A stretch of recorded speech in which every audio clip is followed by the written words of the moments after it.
Sekda, Sekretaris Daerah seluruh Indonesia punya WA grup Sekda kan gitu kan ya. Atau Pangdam ya, pasti ada WA grup Pangdam itu se-Indonesia tuh. Pasti seperti itu ya. Kemudian Kapolda sama juga ya. Yang kedua adalah gunakan teknologi digital untuk melestarikan budaya lokal, meningkatkan apresiasi warisan, dan mendukung ekonomi kreatif. Ketiga, gunakan transformasi digital pendidikan untuk memperluas e-learning, meningkatkan keterampilan digital, akses terpencil, dan kesiapan kerja. Implementasikan e-gov untuk efisiensi, transparansi, responsif, mengurangi birokrasi, dan sebagainya.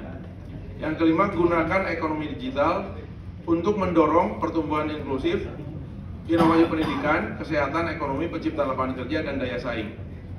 Yang 6-10 adalah threat ya, ancaman. Ancaman pun bisa dirumuskan menjadi kalimat strategi ya. Jadi yang pertama adalah tingkatkan pencegahan disinformasi internasional untuk menjaga kesatuan masyarakat dan stabilitas sosial ya. Ini kan strateginya, upayanya seperti apa nanti bisa diturunkan tuh ya. Kementerian lembaga ini harus apa, kementerian lembaga ini harus apa, pemerintah daerah harus apa, dunia usaha, ya, perguruan tinggi dan sebagainya. Yang kedua, mengatur akses konten global untuk melindungi identitas budaya lokal dari meningkatnya pengaruh budaya asing ya. Kok jadi asin?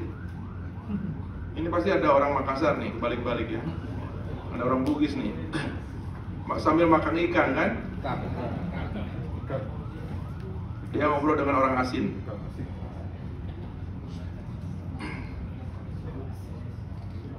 Kedelapan, mencegah ancaman serangan cyber internasional terhadap infrastruktur vital untuk menjaga stabilitas nasional di era digital. Yang selanjutnya, ke-9, atasi ketimpangan akses teknologi untuk mengurangi kesenjangan sosial ekonomi yang semakin membesar. Dan yang ke-10, memperkuat perlindungan data pribadi untuk mengurangi risiko penyalahgunaan data oleh perusahaan-perusahaan internasional. Ini adalah strategi terpilih ya berdasarkan SWOT. Kalau mau lihat strategi-strategi lain silahkan naik dulu deh. Nah ini strategi SO ya. Strategi terpilihnya saya 10. Jadi ini semua dapat ini tuh dari mulai tadi ya. Dari apa namanya tuh? Dari variabel-variabel yang dari awal sampai ke data, sampai ke teori, semuanya itu masuk ke sini. Yang kedua, lanjut variabel ST ya.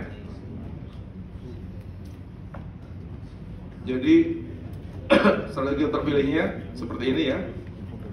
Kemudian yang ketiga adalah yang kita pilih ya bersama-sama.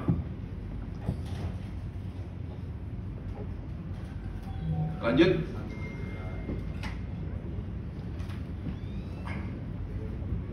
Lanjut.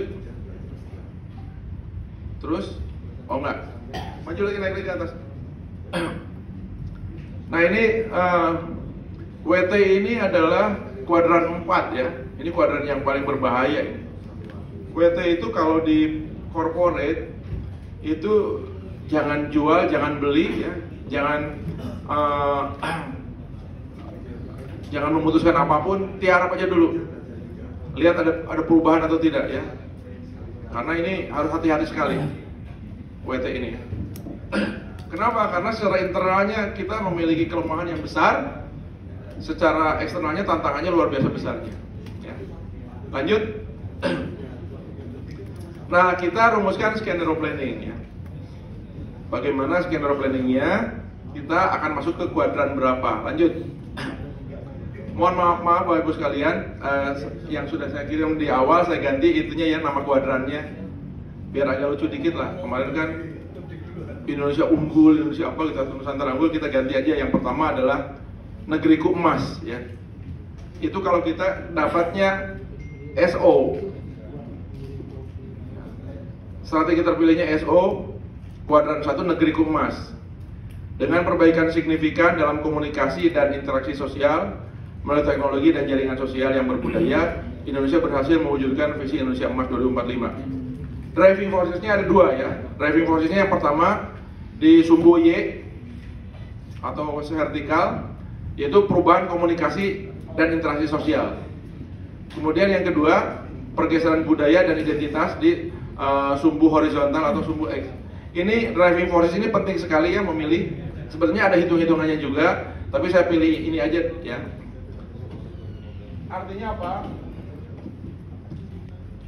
Ini artinya ketika komunikasi dan interaksi sosial baik, ya, kemudian budaya dan identitasnya baik, maka kondisinya seperti ini. Ya. Ini yang paling buruk adalah ini. Ketika komunikasi dan interaksinya buruk, budaya dan identitasnya buruk, maka yang terjadi adalah kuadran 4 atau WT. Ya. Negeriku lemas.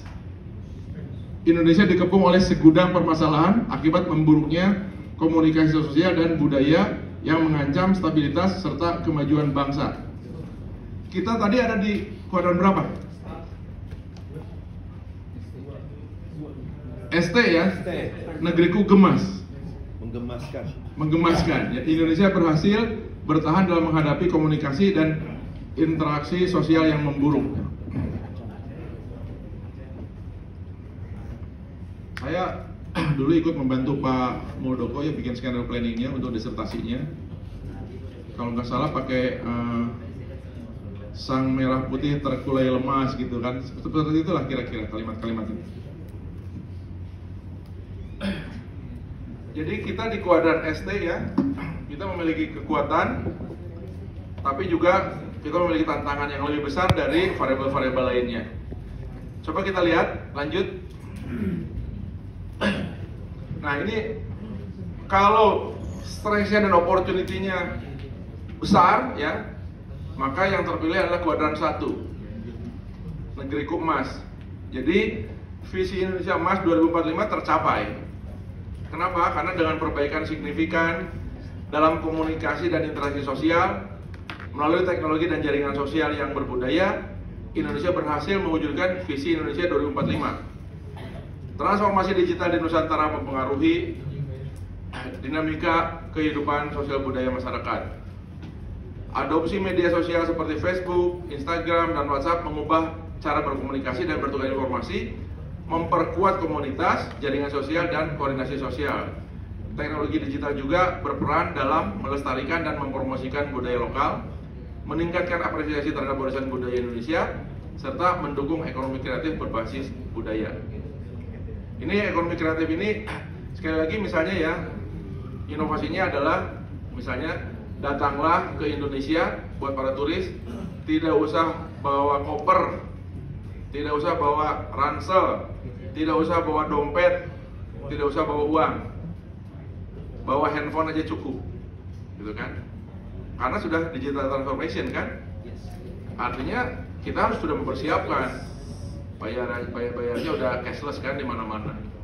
Pesan apa bisa lewat handphone seperti itu. Kemudian transformasi digital dalam pendidikan memperluas akses e-learning, meningkatkan keterampilan digital, memberikan akses ke daerah terpencil, mempersiapkan generasi muda untuk dunia kerja. E-governance meningkatkan efisiensi, transparansi, responsivitas pemerintah, mengurangi birokrasi, serta meningkatkan partisipasi publik dan kepercayaan masyarakat. Ini terasa sekali ketika pulang ya dari luar, kita nggak usah lagi antri di imigrasi kan, tinggal betul-betul tinggal dimasukkan saja paspornya, dah buka keluarnya. Di mana-mana seperti itu. Jadi kemudian juga bea cukai juga sama kan, sebelum turun kita isi dulu, kemudian keluar barcode, begitu lewat bea cukai langsung di scan lewat, kan ini jadi cepat. Jadi bukan penderitaan. Biasanya kalau sudah masuk imigrasi atau bea cukai di seluruh dunia itu penderitaan ya. Walaupun tetap ada yang suruh buka kaos kaki ya, ada yang suruh buka sabu, itu masih tetap ya. Kalau Australia ya Jessica diperiksa itu tidak boleh bawa makanan ya, tidak boleh bawa kue pun, tidak boleh bawa apalagi bawa buahan, tidak boleh. Dibuang di situ semua. Dan belum pakai digital itu ya, harus diperiksa oleh petugas. Kemudian ekonomi digital mendorong pertumbuhan inklusif dan berkelanjutan, inovasi di berbagai sektor, menciptakan lapangan kerja, meningkatkan daya saing dan sebagainya. Kita ada kira-kira 15 menit kita diskusi lah ya, biar puas. Coba yang langsung ke kuadratik.